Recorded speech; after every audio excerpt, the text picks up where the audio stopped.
السلام عليكم البنات، نتمنى تكون بخير على خير. مرحبا بكم في قناتي شاهد شانيل. كنتمنى تابوناو نتوما اللي جداد واللي ديجا عندي مرحبا بكم. اليوم غنقدم لكم كيك بالشوكولا بنكهة الكوبيل والكافي. خليكم معايا كتجي رائعة. ودابا غندوزو المقادير. عندنا علبة كوبيل اللي غنستعملوا منها كاس ديال الكوبيل وغنخدموها في تزيين 3 البيضات و3 الخمارات. الكميه ديال 8 غرام هي اللي عندنا هنا اصلا. كاس ديال سنيده، كاس الحليب، ونصف كاس زيت المائده. هنا دقيق خديت هاد الكيسان اللي عبرت بهم سنيده والحليب، هما اللي خديت بهم القياس ديال الدقيق. هنا عندي 2 كيسان، ولكن في الخليط ديالي انا ملي غنكون كنخدمو يعني غنشوف الا حيت على حسب كل دقيق كيشرب، وكاين الدقيق اللي ما كيشربش مزيان على حسب الكاليتي ديال الدقيق الفورس. انا هاد العبار اللي عطاني زلافه هما 2 كيسان، مي في الخدمه ديال الكيك انا غنشوف واش غناخذ هاد الكميه كلها ولا نصف الكميه.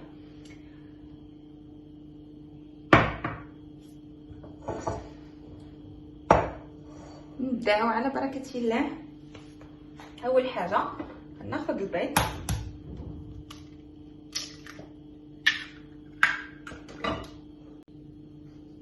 انا قربت لكم الصوره اكثر، غيرت البوزيسيون ديال الكاميرا. هانتوما كي كتشوفوا طلع ليا البيض شويه. دابا غنضيف الكاس ديال سنيده. البنات سنيده على حسب الذوق، كاينه السيده اللي ما كتبغيش تطلع على الكيك حلوه بزاف، دونك على حسب الذوق ديالها. انا كنستعمل هكا عارفه باش نهبط هاد السنيده.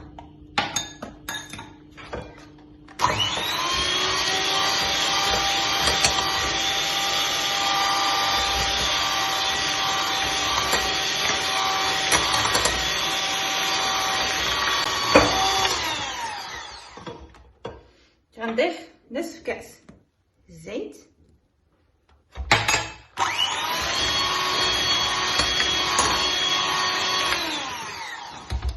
هانتوما القوام ديالو البنات شفتوا كيتغير. غنضيف القليل من الملح اللي ما هاد الساشي غنستعملها في الكيك باش نسم به الكيك غير شويه. وهنا راني ضفت كاس الحليب باش نطربو حتى هو مع الخليط، غير ما تشدش ليا في الكاميرا.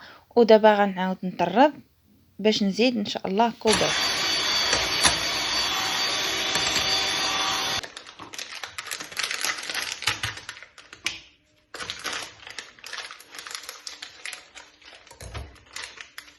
ناخذ العبار ديال نفس الكاس اللي خدمنا به السنيده والزيت ولا ناخذوه فيه الدقيق.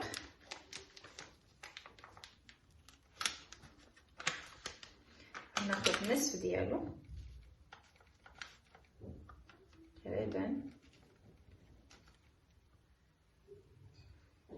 تقريبا نصف البنات ها هو، والباقي غنزين به الكيك.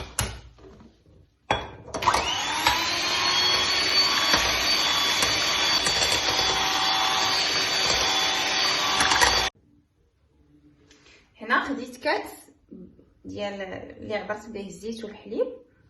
هنا غناخذ واحد هداكم،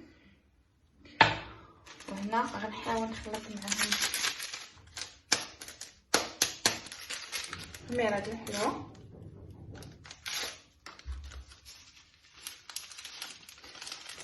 اسمحوا لي البنات، راه يمكن كنغطي بيديا.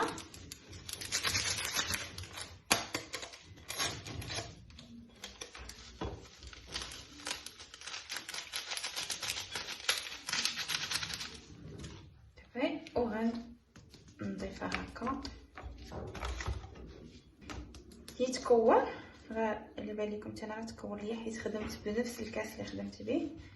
درت فيه الزيت في الاول. غنبدا بالطراب الكهربائي، من بعد غنخدم اليدوي. علاش؟ حيت غتبقى ليا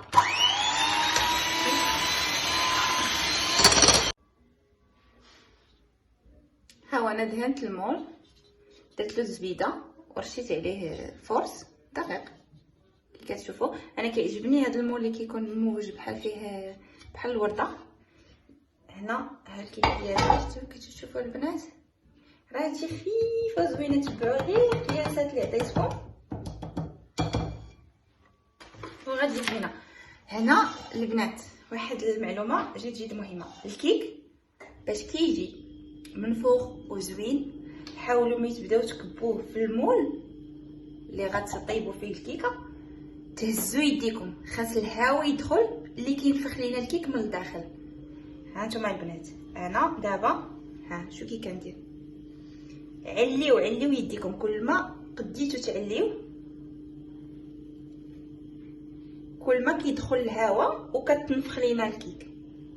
هذه راه قاعده فيزيائيه، يعني اللي طبقاتها غتعرف الكيكه ديالها ان شاء الله غتطلع.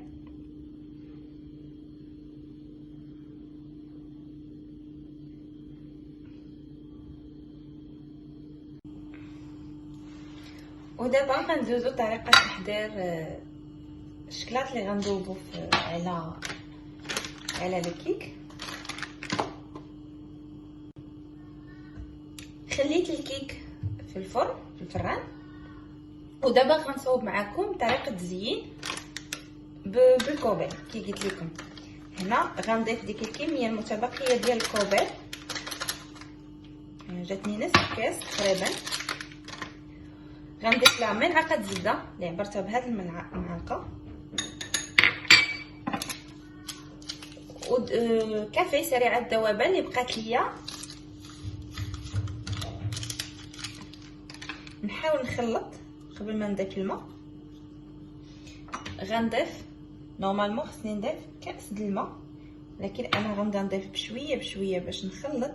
الزبده البنات الا كانت، حيت انا خرجتها من الثلاجه، الا كانت واخده حراره المطبخ راه غتجي ساهله باش تخلط لكم مع الكوبيل والماء والقهوه. مي دابا انا خدمت بها من الثلاجه، هزيتها خديتها، ولكن ماشي مشكل غادو، بحيث من بعد راه غنديروا هذا الكاس يسخن في حمام مريم. هانتوما البنات انا ديجا خليت الماء يطيب مزيان، عاد جيت الصوان هاد شويه باش يبان لكم تنظم دابا مزيان.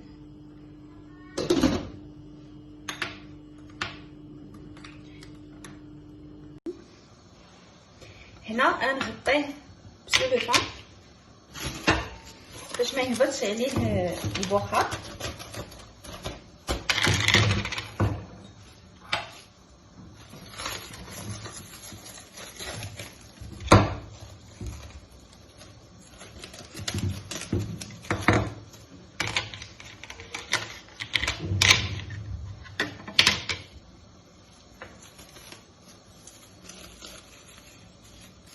هانتوما سديت عليه مزيان، حاولوا تسدوا عليه من الفوق وتنزلوه. الطاوه اللي تاخذوا البنات حاولوا انها تكون عاليه باش الماء يسفين يغلى ويغطي الكاس. ما يبقاش لكم تجيو تغطيو الطاوه ولا الكاسرونه ما يجيش كاس خارج. هنا البنات غنخليه يغلي واحد 10 دقائق. كيندمج لينا الكوبل مع الزبده ولا الزيت. البنات يمكن لكم ديروا 2 معالق ديال الزيت والكافي. مع الكافي راه تيجي رائع ندهنوا به وجه الكيك. وهانتوما تشوفوا معايا طريقه التزيين اللي غنستخدم فيها هاد الحليب ديال الشكلاط. انا خرجت الكيك من الفرن كي كتشوفوا البنات، هانتوما خفيف وطايب، خليته طايب مزيان. غنحاول نقلب باش نزين بالكوبا اللي صوبنا سخون. هانتوما كتشوفوا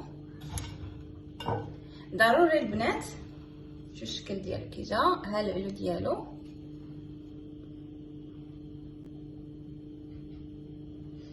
راه عاليه تبارك الله طلعت. المعلومه اللي ناكد عليها البنات هي الفران يكون سخون مزيان على درجه الحراره 230، ومي تدخلوا الكيك دخلوه الوسط لتحت خليوه شاعل، والفوق طفيوه ونقصوا الحراره لدرجه 200 ولا 180. هذا هو السر باش كتطلع الكيكه في الطياب وكتنفخ. هنا البنات انا من بعد 10 دقائق هاد الكوبايه اللي صوبنا راه دابا برد ليا شويه، باقي سخون. غنحرك حيت جات ليا زبده على الكوبايه. كتشوفوا غنحرك، ها هي البنات حركوا راه غتلقاو الكوبايه هبط لتحت.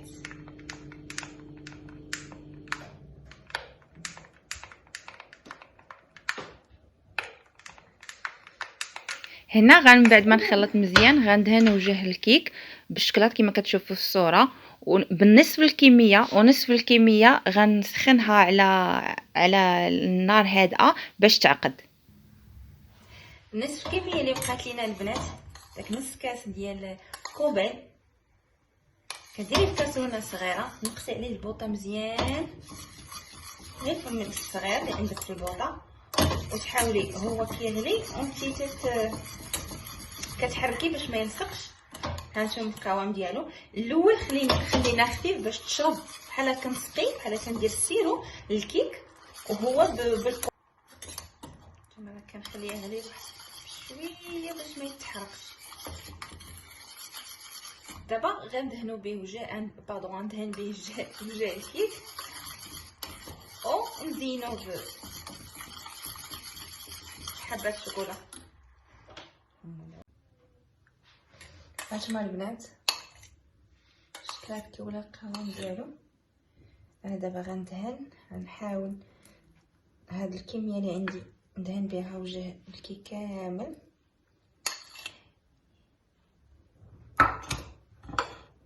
هاكا بعدا ماشي مشكل.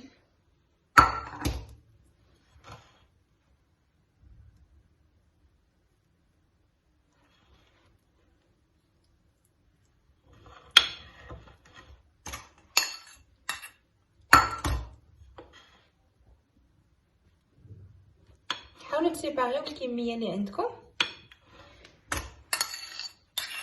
على وجه الكيك كامل. هادشي كيتقى الشكلاط كوباي باردون.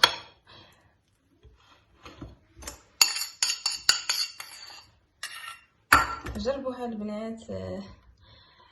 انا عارفه كلشي تبارك الله كيعرف يدير الكيك، ولكن هذه عجبتني ومختلفه، وزدت فيها ضفت فيها اللمسه ديالي شي حوايج يعني ما شفتهمش انا اللي صوبتها، انا اللي زعما طاحت عليا الفكره انا نزيد فيها بعض الاشياء اللي هنا البنات. تفضلت انني نحطها عاد نزينها بهاد لي بونبون. علاش؟ حيت اين فوا انا غنبدا نهزها تقدر طيح شي وحده ولا شي حاجه.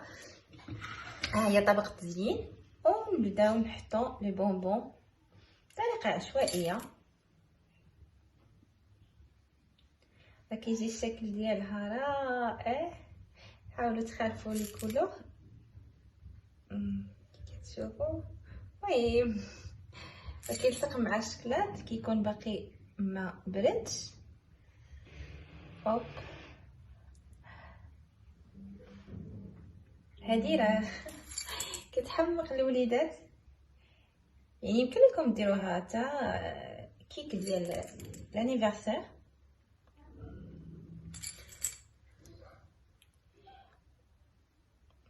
كي كتشوفوا حاولوا ديروا حتى في الجناب.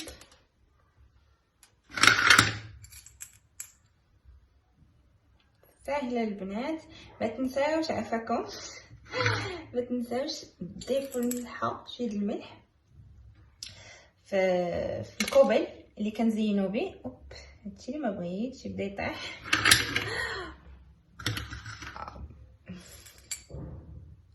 خاصني نزب حيت الشكلاط باقي ما بردش، والحال دابا عرفتو كيطيح.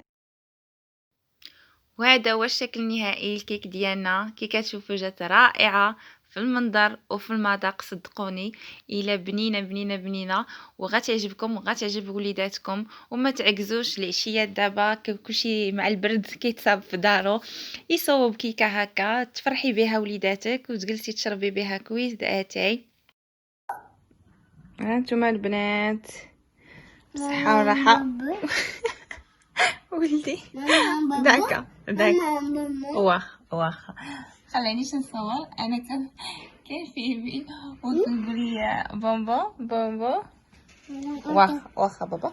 ها نتوما انا قطعت منها باش تشوفوها كي جات. ماما ها نتوما سمحوا لي على التصوير.